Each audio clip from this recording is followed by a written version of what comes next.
Good evening. Welcome. I'm Shane Stark. I'm the president of the League of Women Voters of Santa Barbara Education Fund and the moderator of tonight's forum.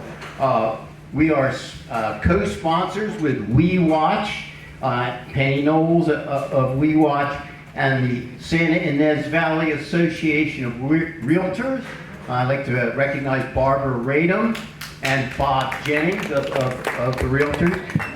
They're our co-sponsors for tonight's forum for County Supervisor, Santa Barbara 3rd District. It's our hope that the forum will inform you, the voters of the district, of the candidates' views on issues of interest. The League, and I understand our co-sponsors, do not support or endorse any candidates. I think that's correct. The restrooms, very important. There's an arrow over there marked restrooms, and they're right there. Again, thank you for attending. Are there any dignitaries in the audience that require recognition? I do require. Everyone here, everyone tonight, you are a dignitary. Thank you for attending. There's candidates material on the back. Do we have voter registration material? Yes. Amanda Pelch and Beverly King over there have voter registration material in case you haven't registered or haven't correctly registered. Just want to re-register.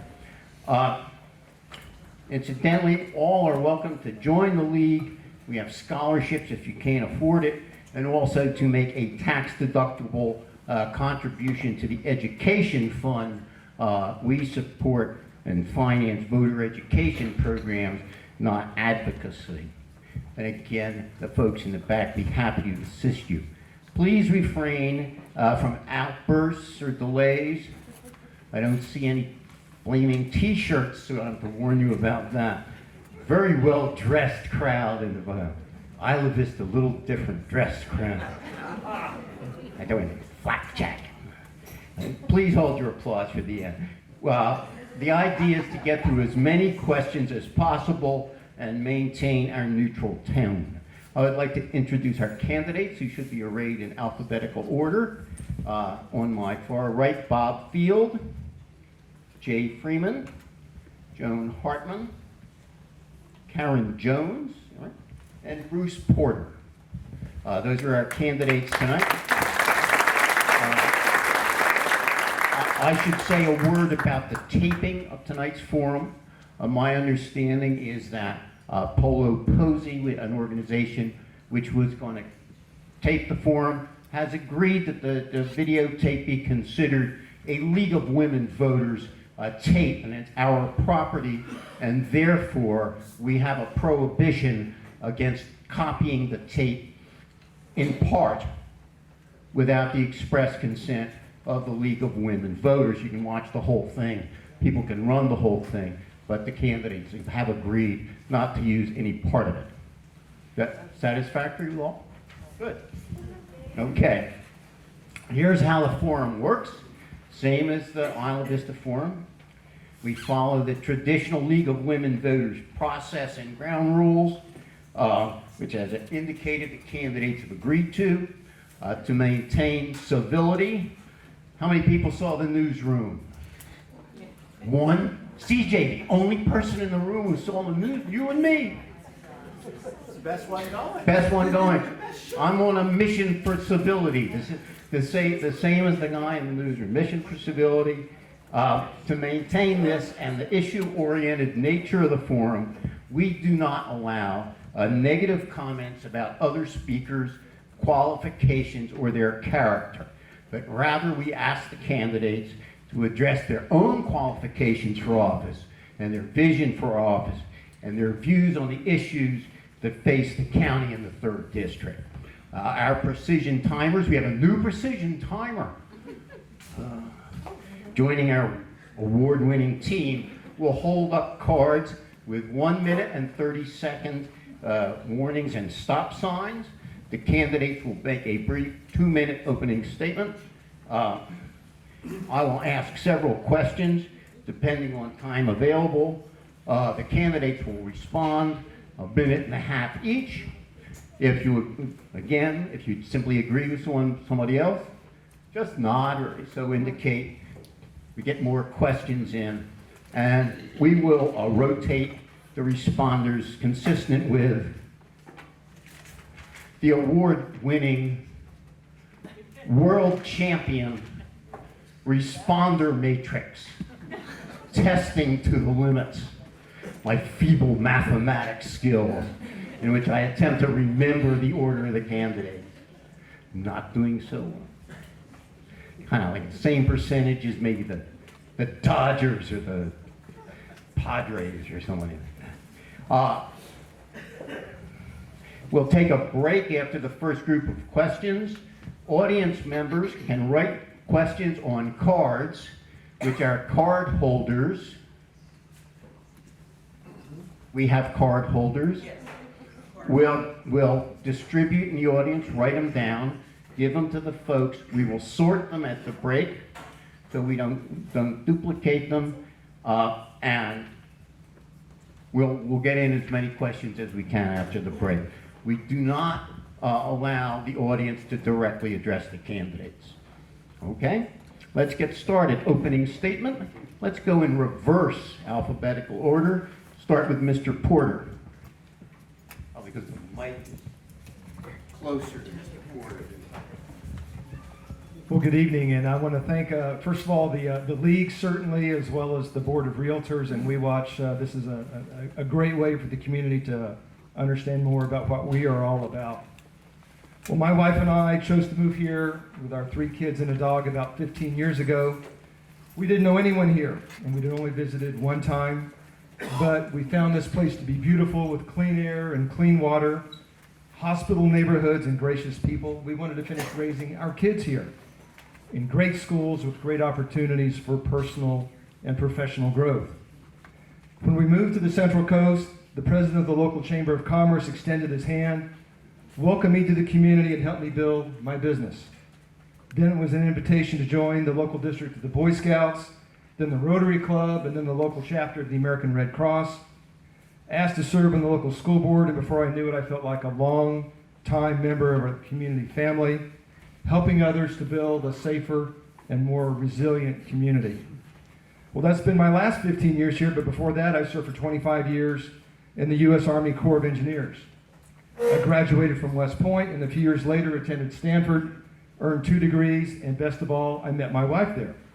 I had a most interesting career in the Corps of Engineers, assigned to the engineer school to embed environmental protections into domestic and international operations, posted to the Mojave Desert, where I helped protect the desert tortoise, deployed on short notice to fight giant wildfires in the Pacific Northwest, and to deliver clean drinking water in the Missouri River. Never, ever a boring job. It was capped off by Operation Desert Storm, where I was engaged in direct combat with a follow-on assignment to begin the initial attack on the world's greatest ever oil spills. It's that experience and more that I hope to bring to this job, and I want to thank you so much for being here once again and listening to all 5 of us candidates.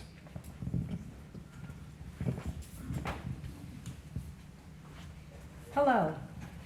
My name is Karen Jones. I don't even know if I need this microphone because I am loud.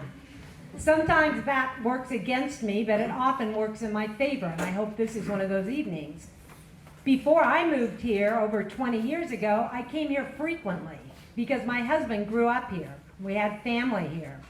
Our family is very dear. We had quite a connection to this area, both for recreation and for family business. So I'm very familiar with the 3rd District, even though I grew up on an oil lease in Kern County. My husband grew up on a flower ranch in Buellton. Opposites attract. So I found myself living here, raising my family in this perfect, beautiful place. And everybody has different challenges, and you've seen me stumble, you've seen me stand up, you've seen me do all kinds of things here. I live in a very public place. I live downtown in Santa Ynez. But I think what you have with me is a very open and transparent candidate. That's what I have to offer. I think one of the most important, if not the most important issue facing us right now has to do with the reckless, irreversible expansion of the casino. And I did not have confidence in any of the candidates to stop that. I think it's very important that we all proceed as individuals who respect each other's sovereignty. My sovereignty as a California citizen is at jeopardy if we make special arrangements with people. That's why I jumped in this race. And I think it's very important to quote Mark Twain here. It is much easier to fool people than it is to convince people that they have been fooled. I am the most transparent person on this stage. I hope I earn your vote.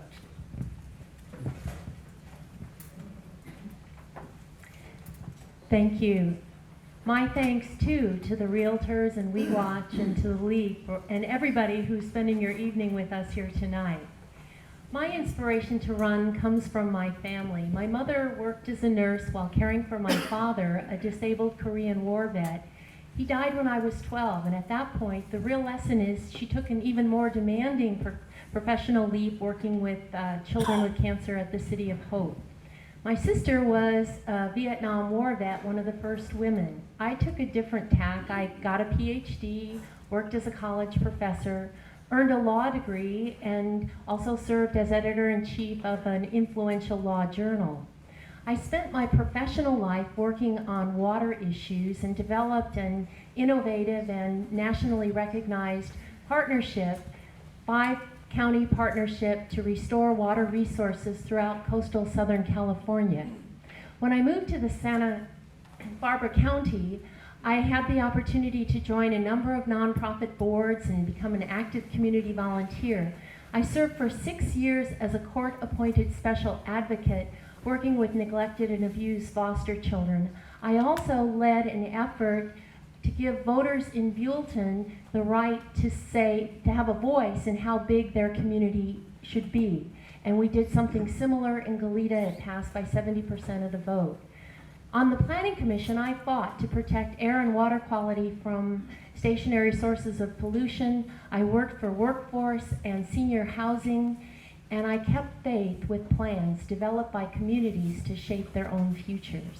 As your supervisor, I will work very hard on your behalf to promote prosperity, to protect our communities, and to keep faith and to promote the rural character of the San Ynez Valley and the Gaviota Coast.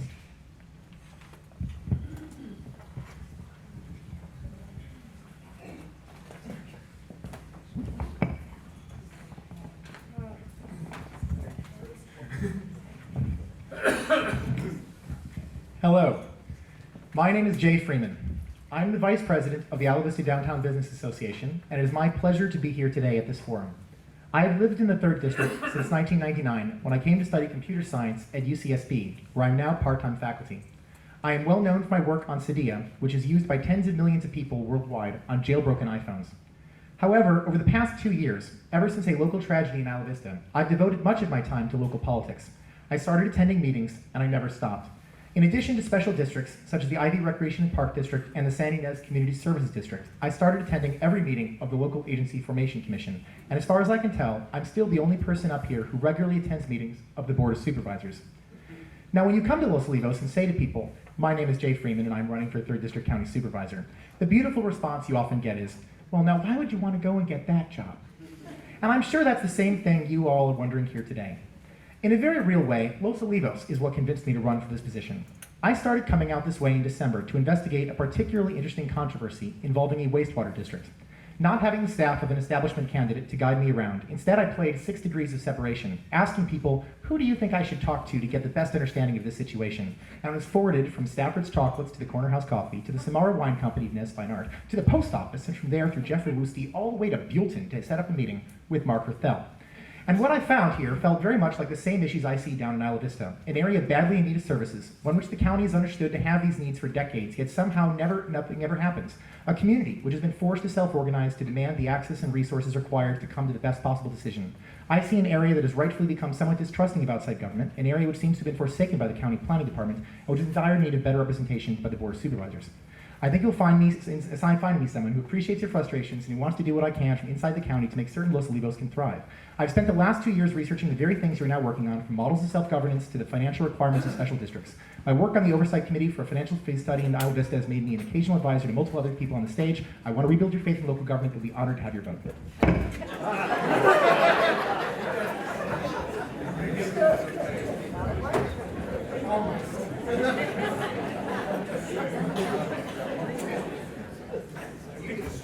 I think they need to rest.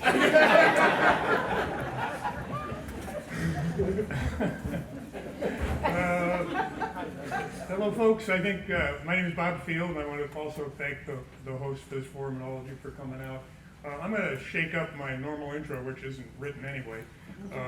I think most of you know me from my work on the community plan starting in 04, 05, and for my tireless and I think pretty successful efforts to try to rein in the federal government drive to annex 1 or 2 or 3,000 acres of the land into the reservation. What was never germane in any of that was the rest of my background, which I don't even normally say here, but I was born in rural Maryland, and I'm sure that's what made me fall in love with the San Ynez Valley, except for mountains and an ocean, they're almost the same. I just love this place, and I got involved in the community plan. I think, Lansing, you touched the water issue in 2001, so I'm 15 years in this stuff. I'm president of a water company in the valley, and that is certainly an issue of the day. I think the biggest goal for this county is to conserve what is wonderful about this place. And I call myself an old-fashioned conservative because I'm a lot more like Teddy Roosevelt than I am like my modern nouveau Republicans. I think you start with conserving what is wonderful, and then you build to make the place better. To make it better, I think we need better paying jobs. We need to shake up our economy, diversify. That was my career in high tech in Silicon Valley. Between startups I was involved in and venture capital investments, I've helped create 100,000 private sector jobs. I'm a financial guy. I'm sure I'm the most financially experienced person up here. Karen and I argue about who's more fiscally conservative. Call it a tie. This county needs all of this stuff. I'm ready to do it, and I want to do it. Thank you. Whoa. Painfully walking. If I owned a Fitbit, I would have tripled my exercise regimen, I think, for the week. Let's start with the first question, and let's go with we'll go in direct alphabetical order with Mr. Field. I should just pass the microphone back to him after I read the question. Here's the first question. The 3rd district is the most geographically and otherwise challenging to represent. I think that means geographically diverse and large. In view of the time-consuming nature of this job, will you, if elected, continue employment other than on the Board of Supervisors? What are your plans for staffing a Santa Ynez Valley office, as well as offices in other 3rd district communities?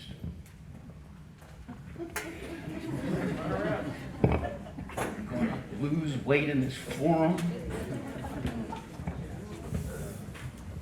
All right, if I can remember them in sequence, the first question was, will I commit full-time to this? And yeah, I'm otherwise unemployed. I'm supposed to say retired. Yes, absolutely. It would be a full-time job for me, and I think you deserve nothing less. I actually think because of the size and complexity of the 3rd district, it's probably more than a full-time job, and I'm prepared for that too. Staffing, I think the 3rd district office is essential. The San Ynez Sullivan office is essential. I don't know if Elizabeth Farnham has any interest in re-upping, but I'd sign her up in a second. With regard to staffing other offices, now we're going to have to talk about the budget. I sure would like to. I think it's the ability to serve you people directly, quickly is one of the most important parts of the job. Did I miss, was there a third question in there? San Ynez Valley office, other community offices. Okay, so the three questions, my answers are yes, yes, and yes. Yes, I am absolutely prepared to do a full-time job, to do this as a full-time job. In fact, I will actually go so far as to say that I've already been putting in a full-time worth of effort at effectively this job now for the last year and a half. I've been devoted myself to local politics.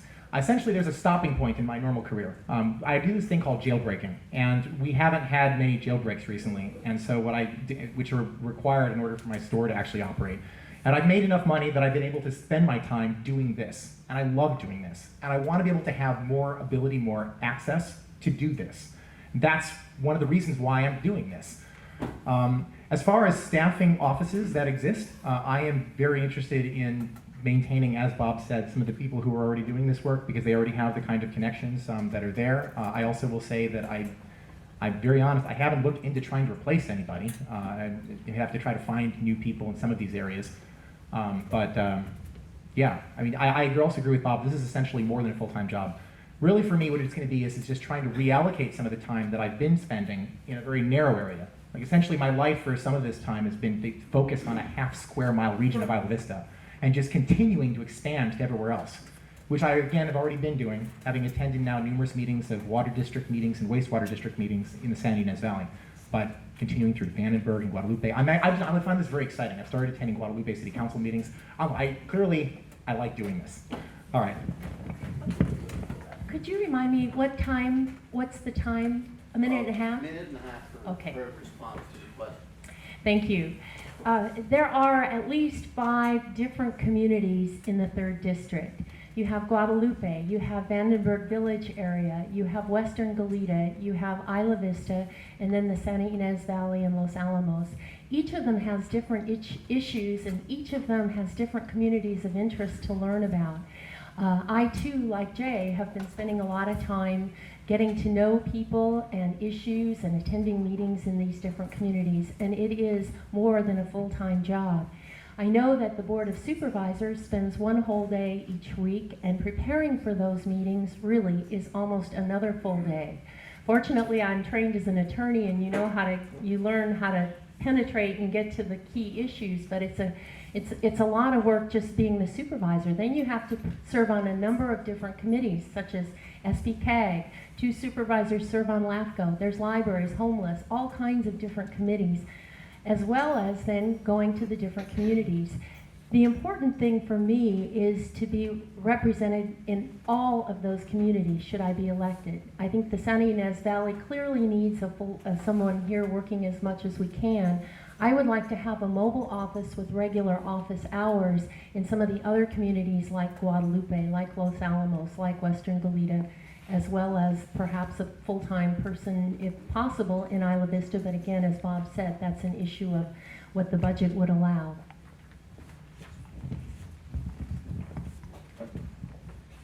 I also am available to serve. And when I talk about serving, I'm talking about true service.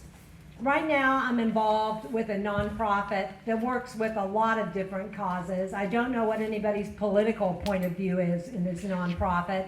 What I do know is we're all volunteers, and we serve our community. And I look at the faces that I recognize in this room, and it's one of the things that I love the most about the 3rd District, and especially the San Ynez Valley, but I've run into it in Vandenberg Village as well. People who enjoy serving their community, like Bob. Joan, this has been your job, but you're retired and you're still in the game, and I respect that. I've told Joan many times, I'm gonna hire her. She's really smart. But when you look at who works for the county, we have a lot of really smart people working for the county. There are already a lot of resources, but I am a big fan of people taking care of their own lives to the greatest extent. And I look and see so many people who are actively involved in their community. And I met these 3 people here when I showed up for a wastewater meeting that Mark Herthel and LAFCO were putting on. These are all 3 wonderful people. I had never met any of you before that night, But it was an example of how people show up. People don't need Jay to fix their wastewater thing. These are stewards of their land. People came to Los Olivos, or they have lived here for generations, and they are excellent stewards of their property.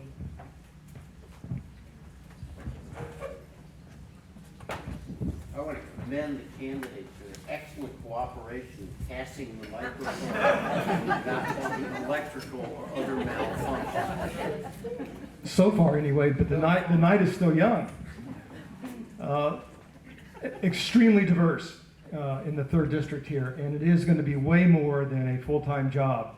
You've already heard the various communities described.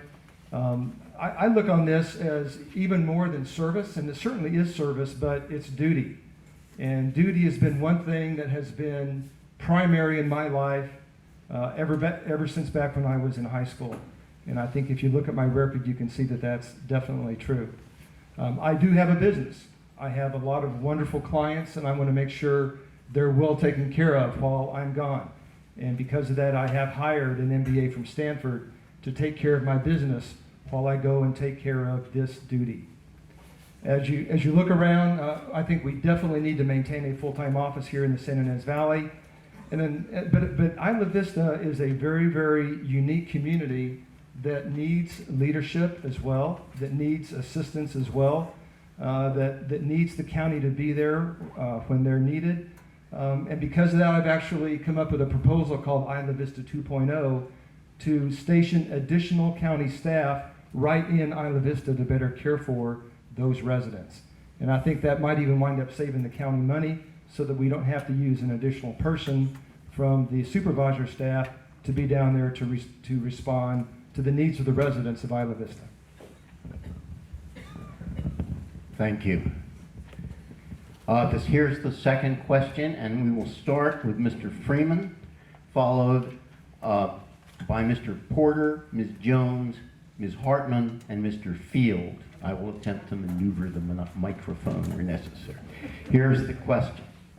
What is your position on the annexation of private lands through fee to trust? Regarding the Chumash annexation plans, what path do you think the county ought to take in seeking resolution? And I say we start with Mr. Freeman.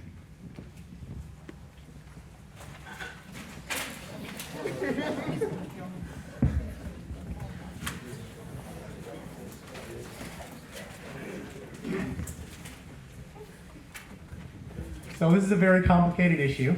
This is one which, first just to answer the question, I think that we'd all be much better off if we did not see more property going into trust status. If we're in a better position to be able to work together on community plans, if we are all working within the same structured framework.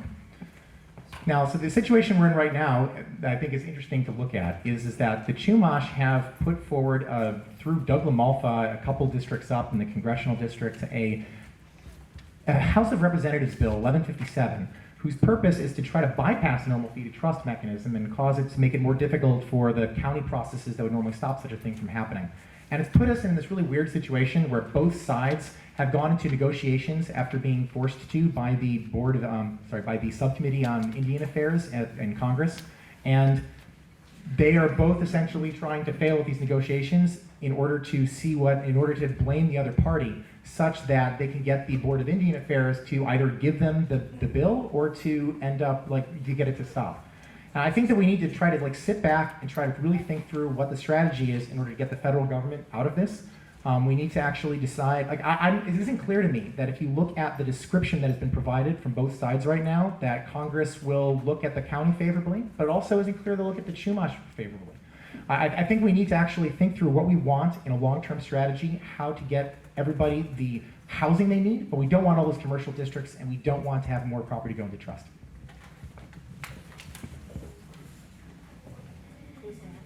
Oh yeah, we don't have. I think Mr. Porter is next.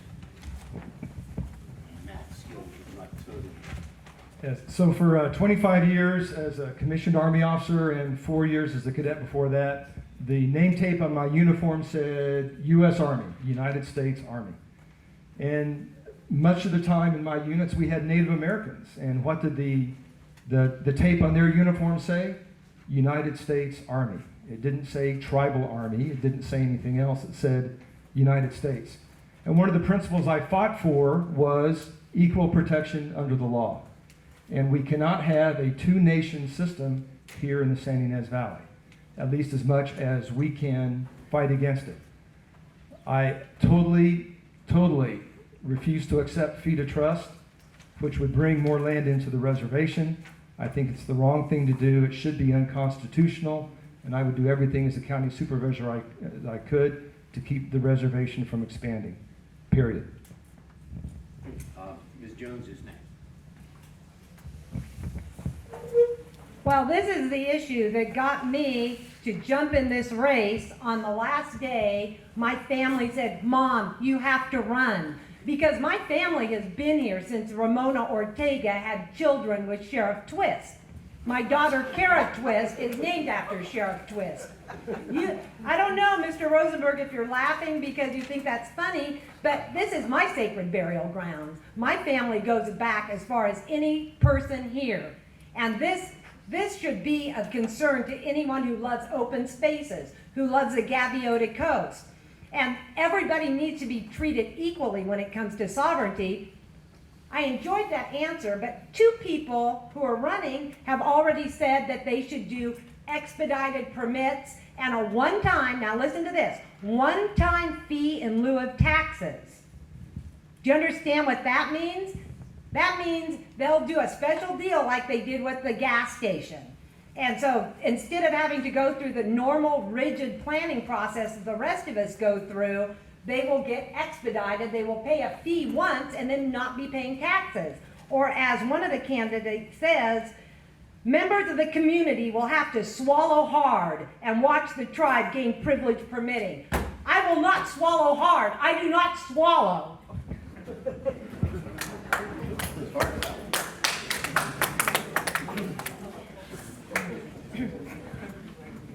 Changing the tenor just a little bit, I want to acknowledge the cultural contributions and significant successes of the Chumash people and the tribe.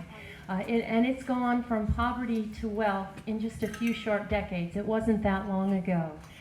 But the unfortunate conflicts that have to do with fee to trust are really untenable. The first one is that it does take money off the tax rolls and at the same time creating greater demand for services. And that goes on for a long time. That's coupled with the fact that once it goes into trust, once it's annexed, there is no local land use control. So we don't know what the extent of the services would be. And I think the fear underlying is that we would end up with a small Las Vegas, the size of Carpinteria. So then gaming is the only use that you can have on trust lands that you can't have on private lands. So we're very concerned about all of that. I do believe that we can find a way forward if really housing, a tribal center, and parking are what the tribe wants. I think we can find that on private lands. We can expedite the permit process for a sovereign nation, and I think we can also prevent a third-party lawsuit. So we have some inducements to ask the tribe to come back to the table, agreeing that they will waive their sovereign immunity, and we can go forward as neighbors.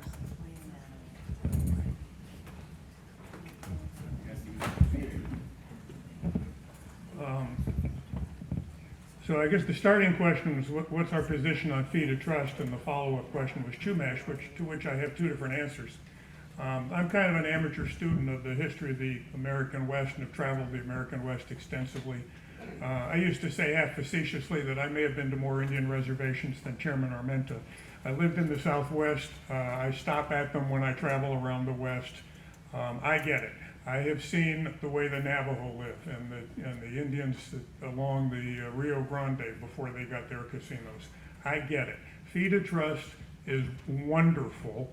It was passed in the middle of the Depression in 1934 as a program to get impoverished tribes off the welfare rolls and up on their feet. It's terrific. We're not done. Part two.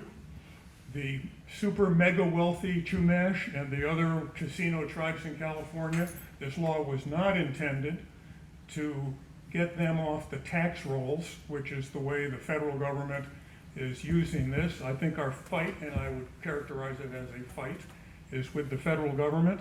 And I think we need to take this through the courts. I have no expectation that this administration will do anything to help us. Congress is so bought at this point, I don't think they're going to help. We need to get this into court and get the law to be applied the way it is meant to be. And if elected, I will find a way in this budget to lawyer up and take this all the way.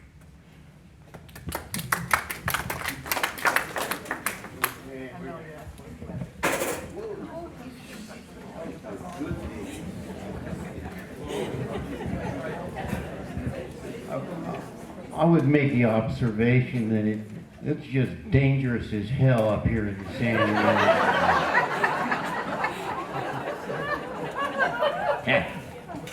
Here's our third question. We'll start with Ms. Hartman, followed by Mr. Fields, Mr. Porter, Mr. Freeman, and Ms. Jones. And it is as follows. What is your strategy to preserve agriculture as a viable industry while mitigating disturbance to residential neighbors? And I understand that this question relates to events, vacation rentals, ag tourism, and the like. Ms. Hartman.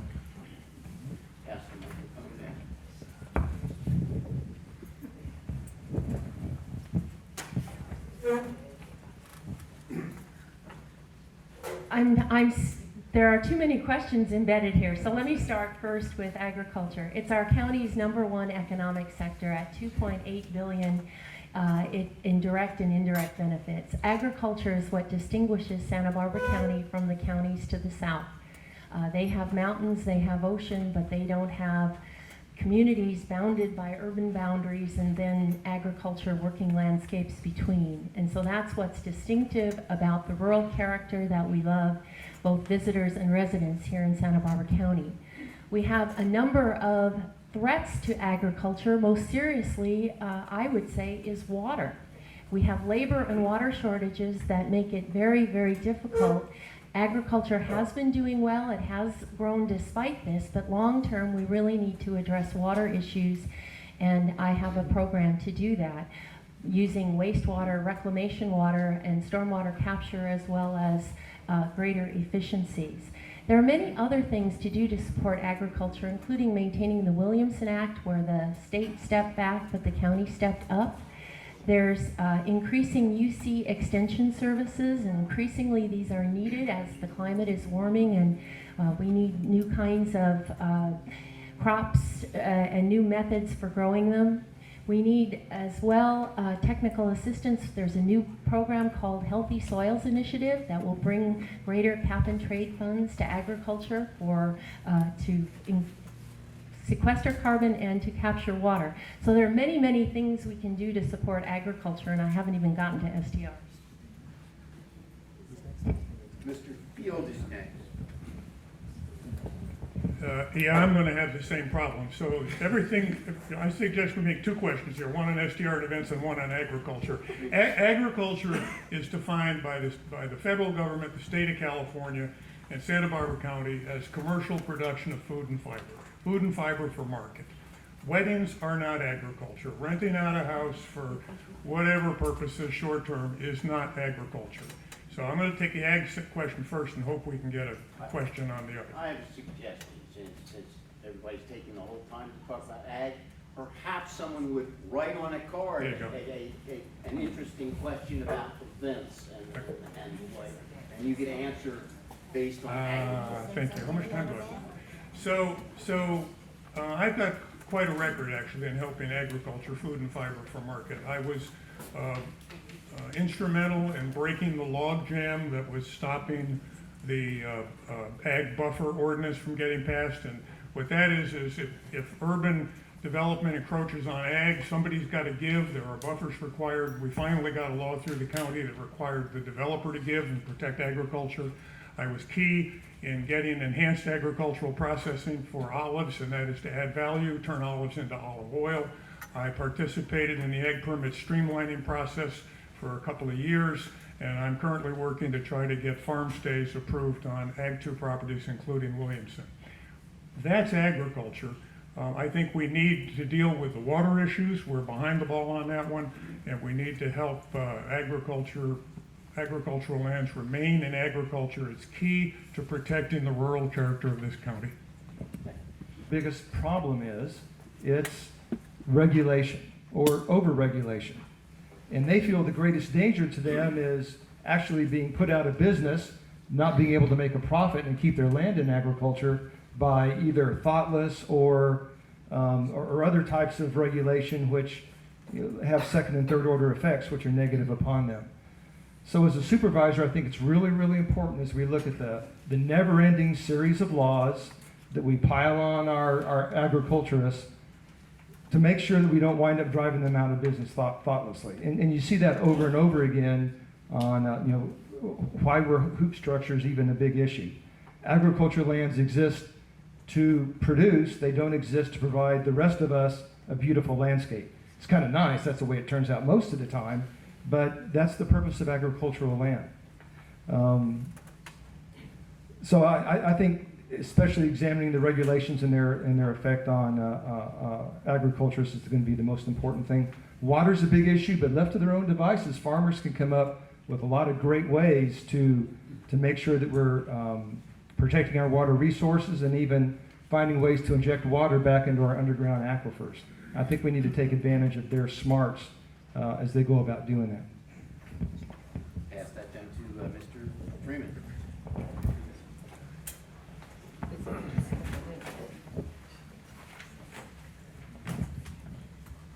So part of being able to reuse water and being able to get do the reinjection of water back into underground aquifers is to be able to have tertiary water reuse facilities. This is something that I think we should be working on trying to obtain. This is something that we can help subsidize using Proposition 1 funding, and this is something that I've already been looking at and actually trying to make happen faster. I want to make certain, for example, that Ballard doesn't get left out of whatever Los Olivos figures out whether they want to, you're going to set up your own government or you want to set up you want to work with the San Ynez Community Service District, or if you're going to end up having the county do it. I know that the San Ynez River Water Conservation District has now been looking into possibly working with you on a wastewater district. I've been attending all of these meetings in an attempt to sometimes provide support on questions related to LAFCO issues because I have the background in that. Other random agriculture things that I think that would be interesting to do is we've got a very large number of temporary workers, and there are a lot of questions about how the housing for them will work out. We need to be trying to figure out something to do about their housing, but that's a complicated issue. Some people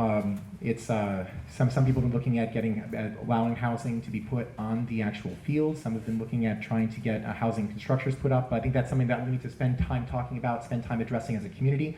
And the final thing I'll mention is that there was this report, Economic Impact of Santa Barbara's County Wine and Grapes, that we were given at our last forum. And it mentions doing things like keeping some of our grapes local and fermenting them here.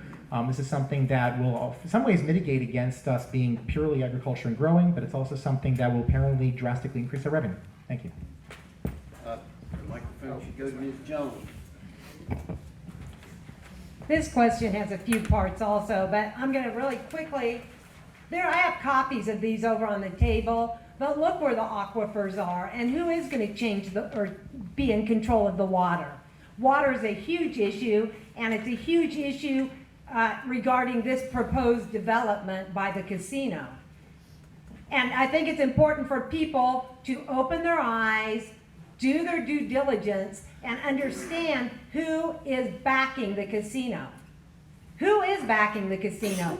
These obsolete print newspapers that sell all these colored ads are definitely financially benefiting. And which candidate does their editorial board back? That tells you all you need to know. There are two supervisors who seem to be chomping at the bit to get the swing vote.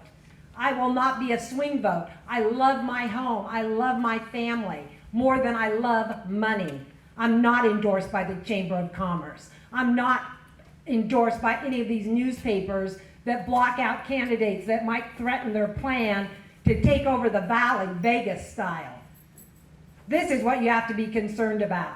This is the #1 water issue. And vacation rentals, I'm cool with them if the neighborhood is. Obviously in Los Olivos, people don't want short-term tenants.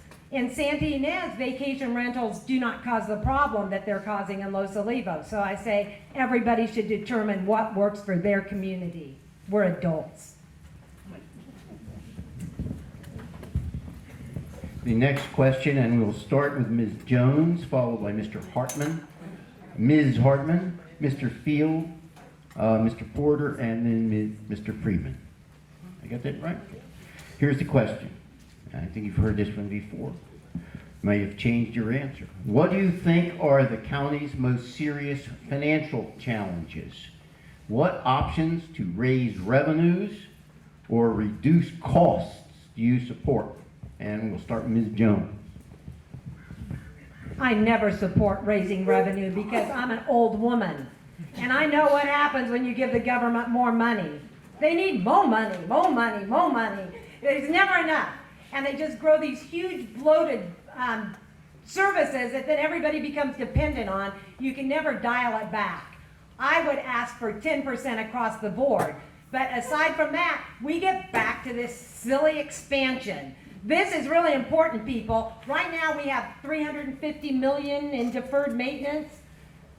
They haven't opened those 12 floors of toilets and showers. And have you tried to drive through Solvang lately?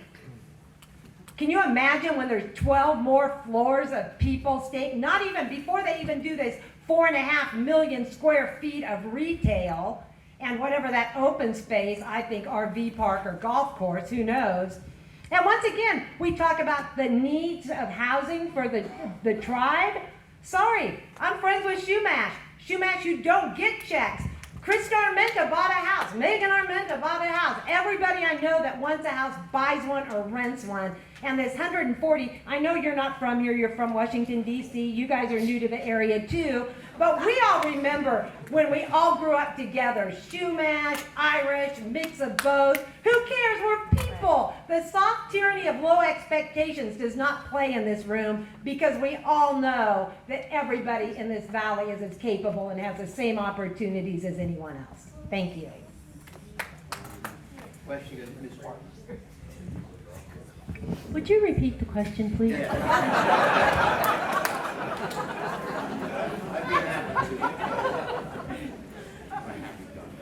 What do you think are the county's most serious financial challenges? What options to raise revenue or reduce costs do you support in order to meet those challenges?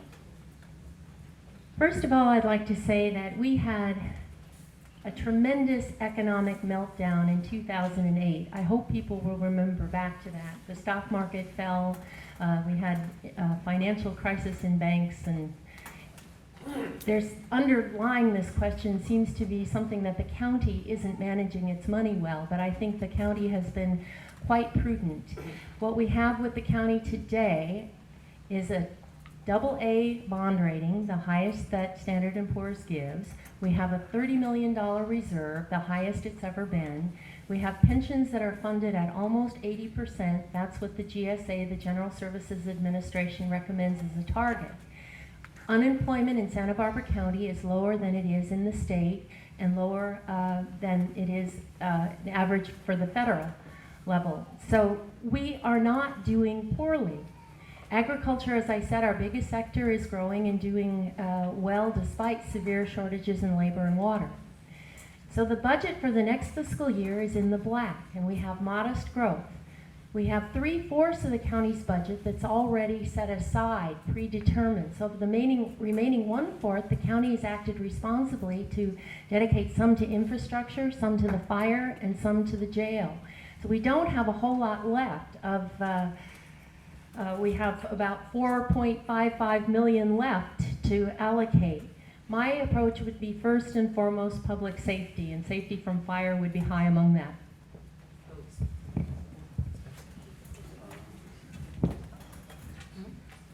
Mr. Field.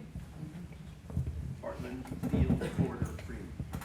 Well, look, it's a challenge. You just asked a financial guy about $1 billion budget with $1 billion worth of unfunded liabilities. I'll do the best I can here.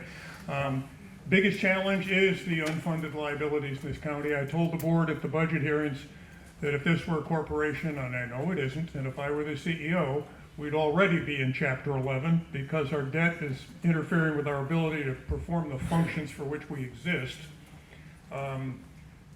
Revenue question, first of all, no taxes. There's plenty of money coming in. The problem is the government is spending too much money on itself. And the other point I would make is that a lot of folks who have not been in the business world get confused about the difference between revenue and profit. They think if a project generates taxes, this is revenue for the county. Well, it is until you have to serve the project and in this county, the minimum wage labor that tends to be employed. We got to figure out what this county can make money on instead of doing more and more and more of what we're losing money on. In terms of cutting, 30 seconds. Okay, fast. I'd free salaries for all employees except the lowest paid in the county, and I would take the raises that were planned and use them to beat down the unfunded liabilities on the buildings these people work in. I would increase employee contributions to the pension funds right now and health. Right now it's at 25% only. I paid all of mine. If they took it to 50%, we'd generate $30 million a year. I'd explore opt-out programs to privatize pensions, and I'd have every supervisor bring to the budget hearing $20 million worth of programs they could live with cutting, and if we get a match, it's gone. Mr.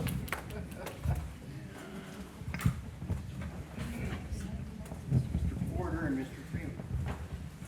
And just to add a few more figures to some of the ones that you heard, in addition to the $1 billion of unfunded pension and health and welfare liabilities, add in another $250 million in unfunded maintenance costs for our roads and another $100 million for our structures and our parks and our libraries. And we are hurting. For example, here in Santa Barbara County, we fund our libraries the fourth lowest of any other counties in the state. The issue of revenues is interesting. We actually drive revenues out of Santa Barbara County, revenues that we could be using to spend on schools and libraries. For example, Jay Freeman a few minutes ago talked about the Vintners report that talked about how we're shipping grapes out of Santa Barbara County because it's so doggone hard and expensive to get a permit to process our own grapes. Well, that's millions of dollars a year that we could be applying to public safety in our schools, and the money's just leaving the county. That's valuable revenue.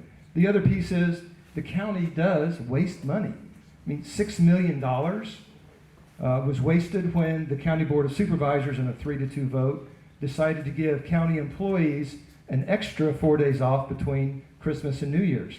Well, that's very kind-hearted, but that costs money, not just the county, but folks like us who need to go in and ask about a permit or ask a question or get help. That's a lot of money lost in the public sector as well. So there's a lot of places we waste money and a lot better places we could be spending our money.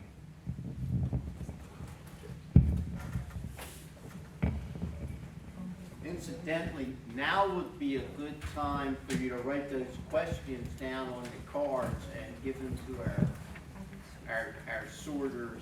If you want a card, just raise your hand and then you can write them in. Keep them short and sweet. Not that sweet, but short. Mr. Freeman. We've heard an interesting variety of answers here.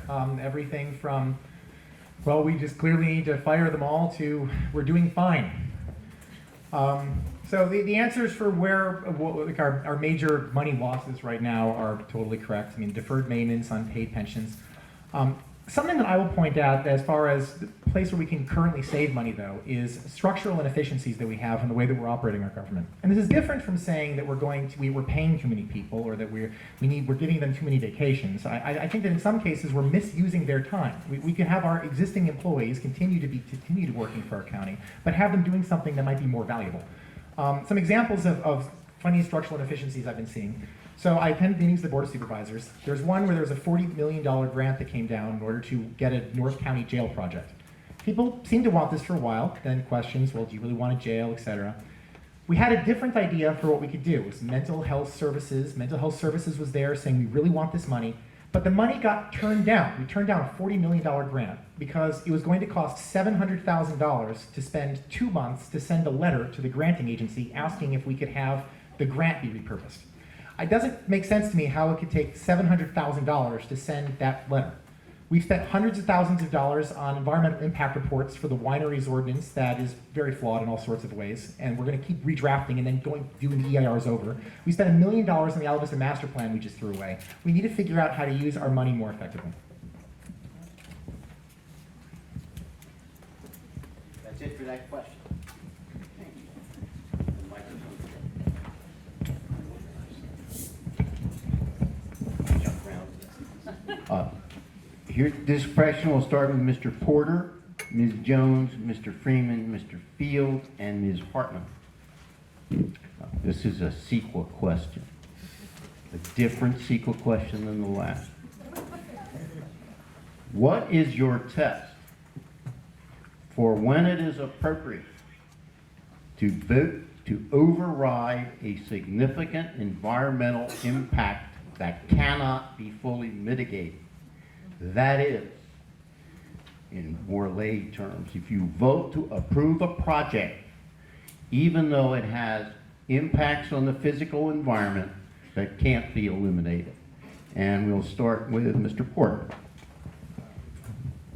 So CEQA, the California Environmental Quality Act, which is California's implementation of the NEPA, the National Environmental Policy Act. CEQA plays a really important in protecting the natural landscape and the natural resources and everything else of the state of California. Is it perfect? Probably not, but if we didn't have CEQA, we would have to have something very similar to it anyway. Anytime we do something which impacts the environment, though, there are CEQA, you have to process everything about it through CEQA to determine, is it appropriate to have the environmental impacts that you're going to wind up having. Pretty difficult question is, when do you vote if you can't totally mitigate something? And I think you have to take those one by one by one. What's the benefit to the community? What's the benefit to people's families? What's the benefit to jobs? If you can't totally mitigate something, you need to think about it really carefully, because that means long-term, possibly permanent impacts, and that's very dangerous territory indeed. It goes to Ms. Jones. Thank you, Bruce. Well, at Isla Vista the other night, we got a question on CEQA, and I don't speak in alphabet soup because I am a human being, I'm a mom, I'm a grandma, but when I got home, I looked at the computer in my pocket, I said, oh, the California Environmental Quality Act. Oh, I remember when that passed. I'm the only one at this table that I think lived in California then, although Joan may have. Maybe. Anyway, what I have observed is something that may have started with good intentions is now used as a political tool. And if somebody politically opposes something, they may cite a environmental impact thing. And the absurdity of the law played out from my front porch when I saw 12 stories go up in 6 months. How does that not impact the environment? And I think Bruce's test is right. May I? The bell tolls for all of us. You can whale and fish this tolling. Thank you. Exclusively toll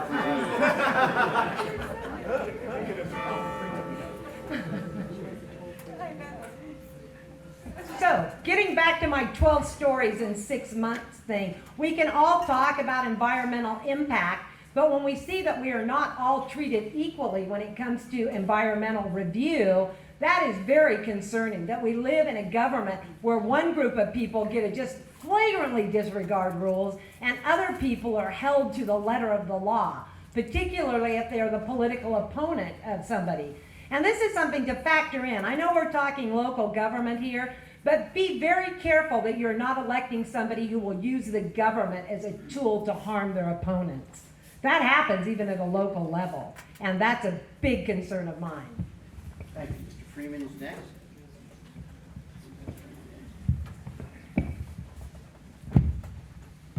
I say I'm kind of shocked. We've got 2 CEQA questions out of these people, the League of Women Voters. All right, so my understanding of CEQA is it's not something you use to stop any projects. It's an informational tool only. It's something that requires impacts to be discussed and documented, but but the board can still decide to do the things they want to do. Now the question is then whether there's a particularly bad impact that has been discovered, and your goal is to and you're deciding whether or not to actually override it with a vote. I actually think that Bruce is kind of on the right track where he says you have to take these on a question-by-question basis, but I have a feeling I'm going to end up leaning more often towards not doing that, like not doing the thing that actually has an impact. So the issue is that if you really are doing something that is never going to be mitigatable, I would have to ask, essentially what I would be looking for is this something where I'm going to be protecting something else?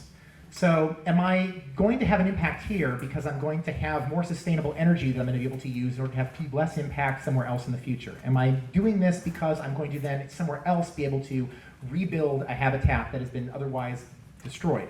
I bring this up mostly because it's my understanding that Santa Barbara County is the most difficult place in all of California to get sustainable energy projects put together, and it comes down to environmental impact.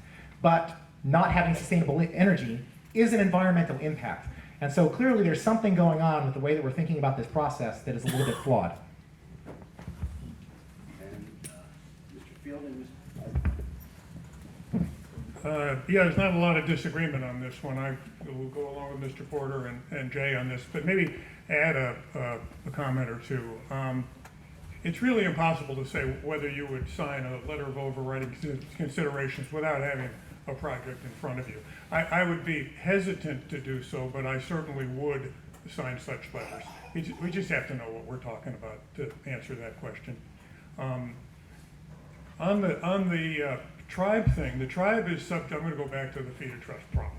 The tribe is subject to NEPA, the National Environmental Policy Act, not CEQA. And the controlling agency on the project was the Bureau of Indian Affairs. So when they proposed the 12-story hotel, and the county said this is not compatible with the architecture of the San Ynez Valley, the answer the tribe provided, which was accepted by the BIA, is yes, it is, because it's the same color as the casino. So I think you can see the problem here is who is administering the law more often than it is the law itself. This is a very important law. Before this, decision makers were not advised, Jay is right, of what the environmental impacts of a project were. They couldn't consider it in their decision. It is advisory, it should be taken seriously, and it should be managed responsibly. Thank you. NEPA applies to federal projects. CEQA applies to state projects and to private lands, so they are in fact a bit different. Both of them, though, are like a Freedom of Information Act, as some of the others have said. It's a way to ferret out and make agencies and others aware of what the environmental implications of a project are. So we used to have agencies that were focused on a narrow mission and they didn't pay attention to the other impacts, and so this was a way to get that out in the open. And what's particularly good is that you can make comments, and then the agency has to actually respond to your comments. So you have that opportunity to see and interact and demand accountability from an agency. For Class 1, very important impact, sometimes the decision makers make a statement of overriding considerations, and that is very project specific. But what's important, I think, is that this be clarified and brought up front. That wasn't always the case when I was on the Planning Commission. It would be buried far back, or it was something that they were going to write up later because they preferred the economic benefits to maybe some of the environmental. But where it really does come into play is, say, a project on the Gaviota Coast, where there might be some impacts that are Class 1, but you might get a conservation easement, you might get a coastal trail, you would have other advantages, and so it makes sense. So it really is project dependent.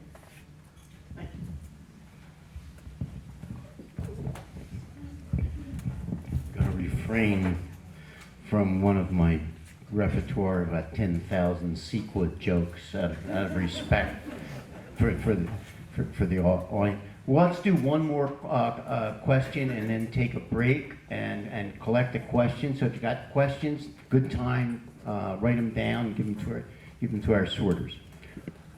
Here's one, I think it's from our friends, the Realtors. What would you do as a supervisor, county supervisor, about affordable housing in the Santa Ynez Valley for lower income employees, and where If you can specify, would you locate it? And we're going to start this with Mr. Field, followed by Ms. Hartman, Ms. Jones, Mr. Porter, and Mr. Freeman. I'm not going to knock anything.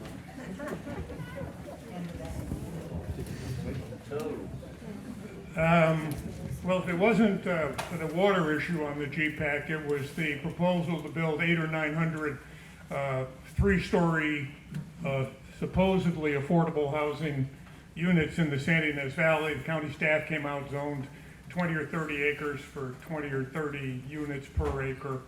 Right in the middle of the GPAC process, it completely blew our community plan to smithereens. We picked the pieces up in the Firestone administration. I chaired the VPAC, and one of the toughest challenges we had then was this question. So we addressed it in a way that the community got comfortable with. It's now in the community plan. I wish all of us up here respected community plans as much as they should. The goal was we rejected the VPAC, and there's some VPAC members in this room, rejected the concept of this urban style, high density, 20, 30 unit per acre developments as a way to achieve affordable housing out here. We came up with the phrase rural appropriate affordable housing. That changed a bit through the process.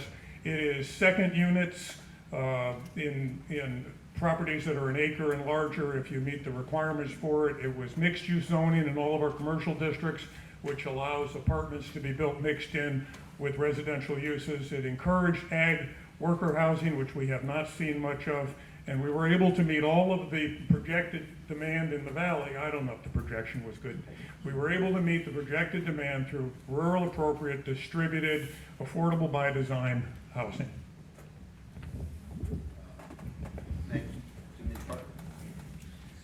That was a pretty brilliant treatise, and I'll see what I can add. It is important that we have rental housing, that we don't have conversion to condos, because rental housing is more affordable to people. It's also important that we try to enhance the existing housing stock and not tear that down. It keeps in the character of neighborhoods and communities, and we don't want high-rise apartments. We really want to go and take existing stock and enhance that. As Bob said, mixed-use housing is very important, creates livelier downtowns and also more housing opportunities. Residential second units are another way that's very appropriate on Ag 1 properties. And I think employer-built housing, we see with the Rona Barrett Foundation, that's got workforce housing right there. And there's tremendous demand for that.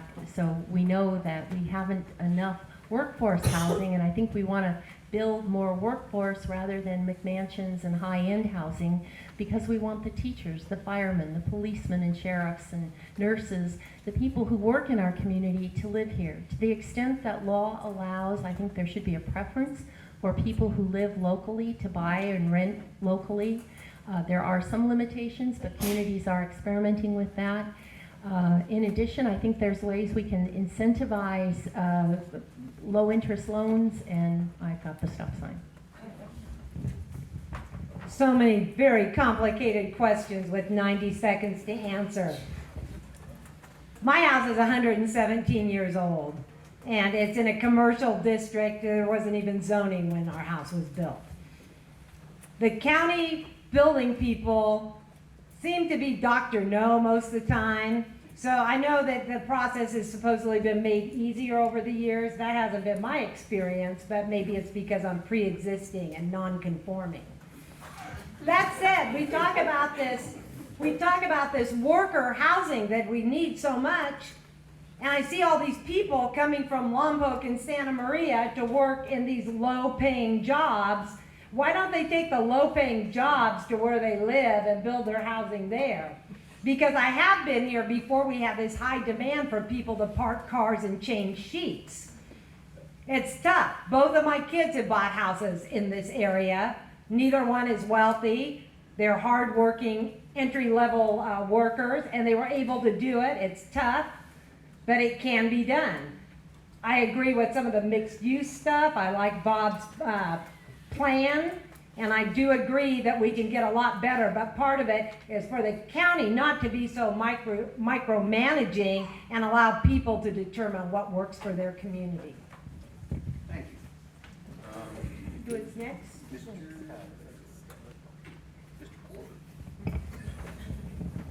My math skills are holding on. This is much better than the Isla Vista one, by the way, in terms of flow, so yeah. The absolute worst thing we could do would be to accept verbatim, top-down planning that's jammed down our throats from the state, as was tried to have been done maybe 10 years ago. I don't know exactly when it was. And Doug Herthel, are you here, sir? Yes. Yeah, so, for example, Montenero Farm was really planned by the state and by the county to be paved over and a bunch of very, very low-income, high-density housing built there that would have been totally against the rural character of the San Ynez Valley. And Doug stepped up, and maybe some other folks did as well, and bought it to keep that from happening. We do not want highly concentrated, low-income housing in any part of the valley. You've already heard a lot of great ideas from other people up here. I think in the San Ynez Valley, we've pretty much got it right in the way we've mixed our housing up here. It's never perfect. There's always more requirements, but we don't want this to turn into Orange County. We want to preserve the rural character of our environment, and we need to be very, very careful about how we approach any of these issues. Thank you. Mr. Freeman.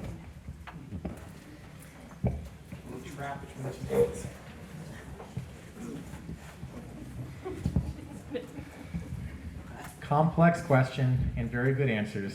Very little. I will say, I'll be very honest, and this is something I brought up in one of the earlier questions as something that I don't have an easy answer for. This is something that I think that we need to sit down and talk about as a community, which harkens back to Bob's answer, that in some cases this has been talked about as a community.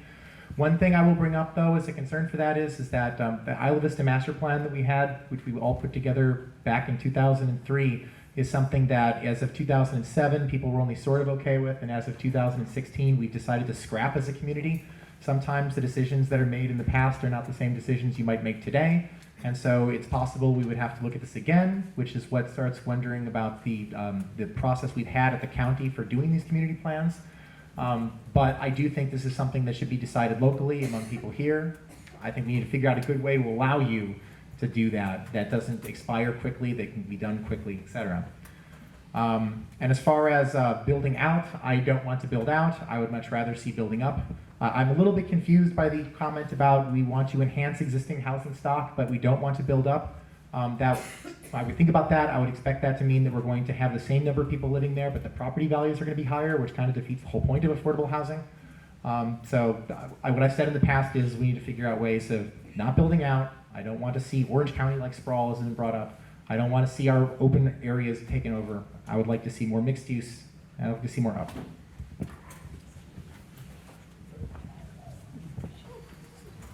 Thank you. Let's take a break. If you've got questions, please give them to our sorters over there.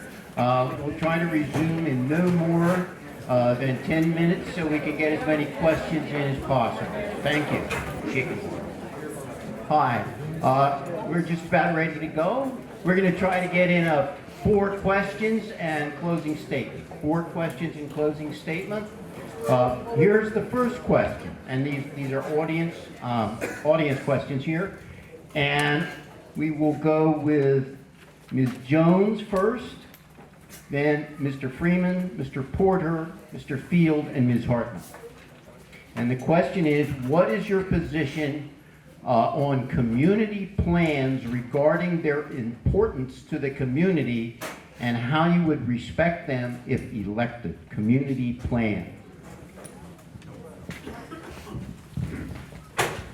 Once again, I've never served on a government board, but I do read my local newspaper.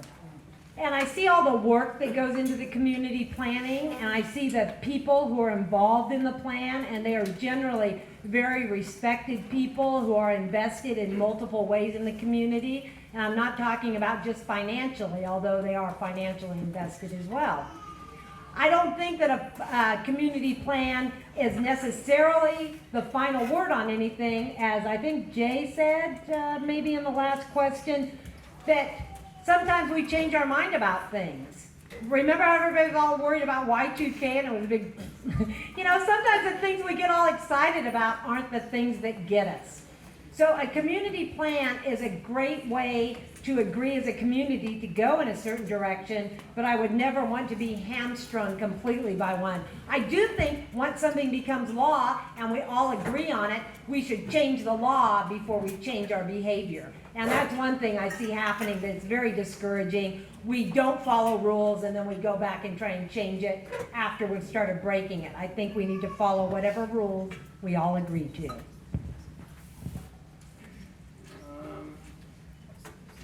I think Mr. Freeman is next. All right.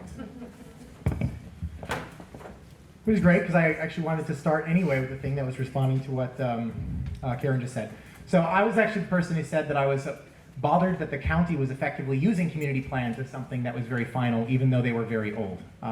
What had happened recently in Isla Vista is that we have a master plan that, and it's weirdly called master plan for us rather than community plan for all of you very lucky people. Our master plan had some issues in it that caused it to not get through Coastal Commission, and the county started figuring out fixes for it and without really consulting any of the people to try to figure out what we wanted out of it. And the plan had gotten so far out of date that it didn't make any sense with the funding mechanisms we had that were no longer there. It became brutal. I think that the community plans should first of all be respected from the sense that if you're going to make changes to them, you need to go back to the actual people and deal with the people to make the change, as opposed to having the county try to just make those changes. I think that the community planning process itself needs to maybe be a little more nimble so that we don't end up spending 13 years to come up with something that by the time it's done no longer makes any sense. I think that the community planning process can be very valuable. I just think that sometimes the way that our county planning system is set up, it ends up not being as valuable as we'd have hoped. Is there a second half to that question? I don't think so. Was that it? Yeah. Oh. How, you said, I think you answered. Oh, okay, all right. Okay, great. Thank you. Yep.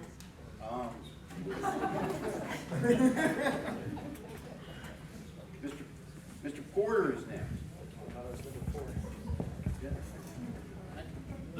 Number 3. Jones, Freeman, Porter, Field, Parker. Gotcha. Yeah, community plans are actually required by the state. They truly provide a way to guide the future of communities, and they can do a lot of great things. But there's some dirty little secrets about community plans. One is they take a lot of money to put into place. I think Jay said the Isla Vista Community Plan, Master Plan, cost almost $1 million, and Isla Vista's never going to get anything out of that. The one up in Los Alamos took almost $200,000 to do that. And then because of some issues with it, I mean, we talk about some bad things that come from community plans. When a group of citizens, the Friends of the Library, tried to reopen that library and rehabilitate it, according to them, their community plan actually hindered them from doing that. So we need to tread very carefully with community plans. In general, they're good. And especially if in the process of putting a community plan together, it brings people from the community together to work together on exactly to create a vision, much like the GPAC and the VPAC did. Many of you all were in here when the San Ynez Valley Community Plan and the blueprint were put together. That one worked. For example, the one down in Gaviota now, after a similar effort, hundreds of meetings, now county staff is trying to willy-nilly change it and sort of hijack it. So that's another community plan that may be in trouble after spending a whole lot of money. Mr. Fielder. No, yes. Porter. Field. Quote, there are those in the planning community that view community plans as a religion that is not to be questioned. And sometimes community plans are used to make handcuffs to progress, not a vision of the future. And that's a part of the culture of this county. that is so important for us to fix, and I look forward to helping to do that. Now, let me say quickly, I'm quoting Mr. Porter, this is the opposite how I feel about this. Community plans are the way that communities get to influence, not control, their future. The community can express how it wants to grow, what it wants to look like. The San Ynez Community Plan goal was to protect the rural look, feel, and lifestyle of this valley. It was a painful birth, but it was adopted 8 years ago. It's still working well. The Los Alamos plan worked well, did not cost much. It's not true that the library was stopped by the community plan. There's a very closely related issue here. One of the obstacles to feed a trust is the BIA is required to look for conflicts with local policy. The local policy that the feed a trust is in conflict with is the community plan. And if this community doesn't stand up and defend its community plan, we are in deep doo-doo on feed a trust. So I think anybody who wants to weasel the word and cut and criticize plans is setting us up for disaster. Thank you. And Ms. Hartman? I have dedicated my entire life to bottom up rather than command and control top down. I started early on developing for the Department of the Interior a collaborative rulemaking process that involves stakeholders coming together rather than a bureaucrat telling them what to do. I've worked on watershed planning where people throughout a watershed come together and develop a plan for that watershed. I've worked on the Wetlands Recovery Project that I already mentioned, which is a bottom-up, how we want to spend the money, how we want to define the projects. I'm very profoundly committed to community plans. They are part of the general plan. They have the force of law. And it is a painful birth. It requires people from very different perspectives to come together and work it out. And instead of having to go to a decision maker who then decides for you, you got to figure it out yourself. But what I can say is on the Planning Commission, I worked very hard to keep faith with community plans. The problem is that Los Alamos, they have kept their process going. So when issues came up to the Planning Commission, we could take it right back to them and say, what do you think about this? What did you mean when you put this in the plan? Other communities, like the San Ynez Valley, have lost that process. And I think people were profoundly impacted here by the blueprint and by the community plan process. And I think that gives a shared vision of our future that is critical to our communities.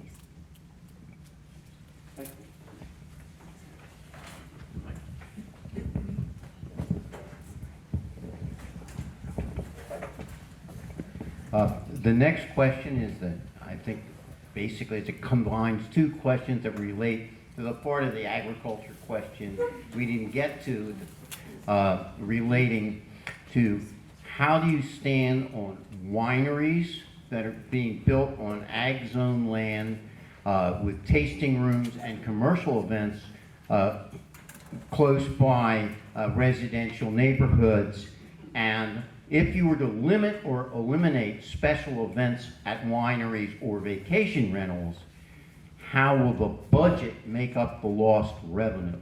That's a two-parter. Stance on wineries, events, etc. Budget make up the lost revenue.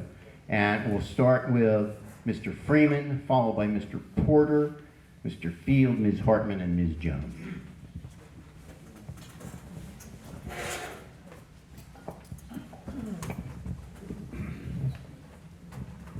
Similar questions to this come up quite often, and essentially the refrain from everyone up here, I think everyone up here at least, is no one's against wineries. The question is always worded in a way where it's like, what is your stance on wineries? So moving on then to the parts of the wineries that have events that are on their property and wineries that are doing tasting rooms. So first of all, we have to ask why we don't like those things. And I think when we ask ourselves why we don't like those things, we come up with different answers. We come up with things like the roads are not prepared in order to have a very large number of people going into the area. We come up with things like the noise is troublesome from the location. These are the things that we need to have discussions about, and these are the things that we need to figure out if we want to regulate, how to regulate. We should not be coming up with regulations that are based upon the number of acres that a location has and the percentage of property and structural support that is allowed to be used for particular things like tasting rooms, which is what the current wineries ordinance is worded as, or the one that people are working on is worded as. We need to actually think through what we want as people in the community. We need to figure out how to regulate ourselves to get the things that we want, and then let other things fall out of that. Reasons why that might matter. Wineries are not the only things that want to have events in agriculture. Ranches also do.